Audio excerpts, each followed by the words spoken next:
विधान का दूसरा दिन है और 4 पूजाएं हमारे द्वारा हो चुकी। चौथी पूजा के जयमाला में शुभारंभ करते हुए पंडित श्री संतलाल जी लिखते हैं, तीर्थंकर त्रिभुवनपति जा पद करत प्रणाम, हम किह मुख वर्णन करें तिन महिमा अभिराम। भगवान के गुणों का बखान करना हमारे वश की बात, उनका गुणानुवाद करना हमारे वश की बात। हमारी ये जिह्वा तो 2-4 गुणों का वर्णन भी पूरी तरह से नहीं कर सकती, फिर जिनके अनंत गुण हैं उन अनंत गुणों का वर्णन किस विधि से किया जाए? असंभव, अशक्य। आचार्य समंत्रभद्र स्वामी स्वयंभू स्तोत्र जी में भगवान अरनाथ की स्तुति करते हुए कहते हैं, गुणस्तोकम सदुल्लंघ तद बहुत कथा स्तुत आनंत्याते गुणा वक्तु मशक्यास्तई सात। जिनके गुण थोड़े हों उनके गुणों को बढ़ा चढ़ा करके कहने का नाम स्तुति है।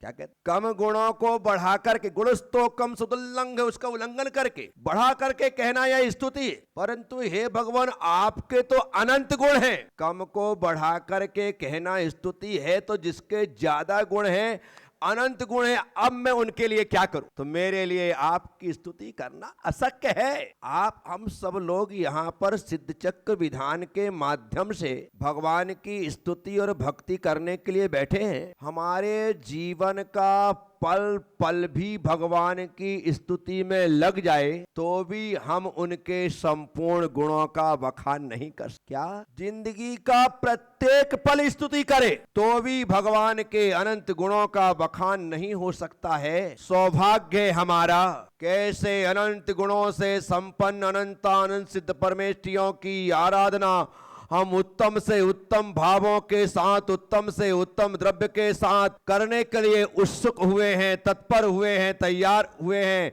ये आपका 2024 का सबसे श्रेष्ठ समय है कि आपको सिद्धों की आराधना करने का अवसर मिला है। पूरे 2024 में 365 दिनों में सिर्फ ये 6 दिन, कितने दिन? सिर्फ राजकुमार जी, सिर्फ 6 दिन ये आपके जीवन के स्वर्णिम इतिहास में अंकित हो जाएंगे, स्वर्णिम इतिहास में। इसीलिए ये ऐसे बहुमूल्य क्षण हैं जिन्हें कभी भुलाया नहीं जा सकता। इसीलिए संसार के राग रंग में हम सब लोग जो उलझे हैं, उसमें से बाहर निकल करके यदि वीतराग भगवान की आराधना का अवसर मिला है तो ना जाने ऐसा हमने कौन सा पुण्य किया होगा जिसके कारण से इस मोह माया के बंधनों से हम कुछ दिनों के लिए बाहर निकल सके हैं। ये पुण्य से ही संभव हुआ है। ये आपका पुण्य है कि आपको 6 के 6 दिन भगवान की भक्ति करने का अवसर मिल रहा है। एक आप समर्थेयम जिन भक्त दुर्गतिम निवारितुम च पुण्यान च पूरितुम दातुम मुक्ति स्त्रिह कितना। सिर्फ भगवान जिनेंद्र की भक्ति ही है जो हमें दुर्गति से बचा करके पुण्य प्रदान करती है। पुण्य ही नहीं, मोक्ष सुख को प्रदान करती है। और आप हम लोगों को यह अवसर प्राप्त हुआ है। घर में रहते हैं तो कितने राग द्वेष होते, और यहाँ रहते हैं तो कैसे प्रशस्त परिणाम होते। घर में रहो तो सुबह यदि कोई 7 बजे 8 बजे उठाए तो लगता है कि इससे बड़ा कोई दुश्मन ही नहीं, और यहाँ पर आप विधान के लिए आए हो और आपकी यदि कोई गहरी नींद लगी और नींद ना खुल रही और कोई आपको उठा दे तो ऐसा लगता है इससे अच्छा कोई मेरा मित्र नहीं। यहाँ पर जगाने वाला मित्र हो रहा है, घर में जगाने वाला तुम्हारी पत्नी, तुम्हारे बच्चे, तुम्हारी माँ दुश्मन हो जाए। विचार करना, यहाँ पर हम भगवान की भक्ति के लिए आए हैं, इसलिए निद्रा और भोजन में यदि कोई बिगड़ डालता भी है तो भी हमें वहाँ पर वह दुश्मन प्रतीत नहीं होता है, वह हमारा मित्र ही लगता है कि चलो इसने हमें भगवान की भक्ति के लिए सही समय पर जगा। जाग जाग जाग चेतन बहुत काल सो लिए। कब से संसार में हम कुछ पता है? आपके पास पिछला कोई बायोडेटा है क्या? कितने भाव आपने हमने धारण किए हैं, ऐसा कुछ दस्तावेज हो, लिखा पढ़ी हो तो थोड़ा बताओ कि पिछले भाव में आप कहाँ थे, उसके पिछले भाव में कहाँ थे, उसके पिछले भाव में कहाँ थे। अनंत काल हो गया। कितना काल हो गया सुनीता जी? अनंत काल। इस संसार में भ्रमण करते करते ऐसी कोई गति नहीं, ऐसी कोई योनि नहीं, ऐसी कोई पर्याय नहीं जिसे हमने धारण ना किया हो। पुण्य से विशेष पुण्य का उदय आया कि मनुष्य पर्याय मिली। मनुष्य पर्याय में भी जैन कुल मिला, जैन कुल में भी स्वस्थ शरीर मिला, स्वस्थ शरीर में भी धन धान से समृद्ध परिवार मिला, जहां पर किसी प्रकार का कोई अभाव हमें बचपन से अभी तक देखने के लिए नहीं मिला।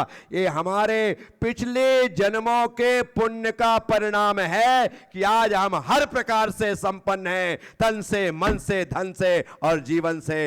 ये पुण्य का ही फल है। विचार कर कि हमारा जन्म पढ़े लिखे परिवार में पढ़ने लिखने के लिए पैदा हुआ, अन्यथा बुद्धुओं के यहां पैदा हो जाते तो काला अक्षर भैंस बराबर ही रहता। ये भी पुण्य है। तो सबका सब जो हमारे पुण्य का उदय जागृत हुआ है, तो आप हम सब लोग यहाँ पर हैं। इन पंक्तियों को बड़े ध्यान से देखिए। तीर्थंकर त्रिभुवनपति, तीन लोक के यदि नाथ कोई हैं तो वो तीर्थंकर भगवान। जा पद करत प्रणाम, उनके चरणों में हम नमस्कार करते। नमस्करणीय कोई हैं तो भगवान जिनेन्द्र के पावन पुनीत सी चरण ही है। देव शास्त्र गुरु के चरण ही हैं जिनके चरणों में हमारा यह उत्तमांग, यह माथा झुकता है। जा पद करत प्रणाम। हम कि मुख वर्णन करें, हमारे पास, हमारे मुख में, हमारी जिह्वा में ऐसी ताकत नहीं है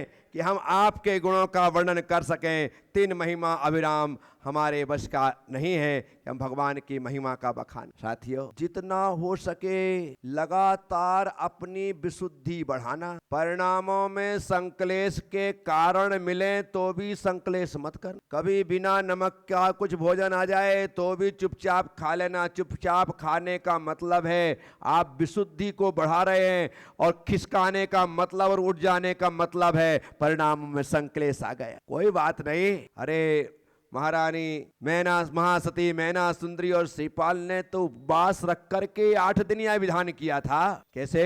8 दिन उपवास रख करके विधान किया। हम उपवास ना रख करके यदि किसी प्रकार से 19-20 होता है तो कोई बात नहीं, हम खाना पीना तो घर जा करके फिर डट करके खा लेंगे। यहाँ पर हमारे लिए भोजन महत्वपूर्ण नहीं है, हमारे लिए भजन महत्वपूर्ण है, और हम भगवान का भजन करने के लिए ही जब हम घर छोड़ें तो घर छोड़ने के बाद सोच करके चलें, अब मैं सुविधा को छोड़ करके सुख को पाने के लिए भगवान के चरणों में जा रहा हूं, और वहां पर बैठ करके हर प्रकार की प्रतिकूलताओं के बीच मुझे सुख का आनंद लेना है, सुख की अनुभूति करना है। तो बस भगवान की महिमा का वर्णन नहीं किया जा सकता है। आप सब लोगों को बहुत बहुत आशीर्वाद। पूरे विधानकर्ता परिवार में बार बार कहता हूं, एक व्यक्ति का पुण्य जागृत होता है और कितने लोगों को पुण्यानुबंधी पुण्य को कमाने का अवसर प्राप्त हो जाता है।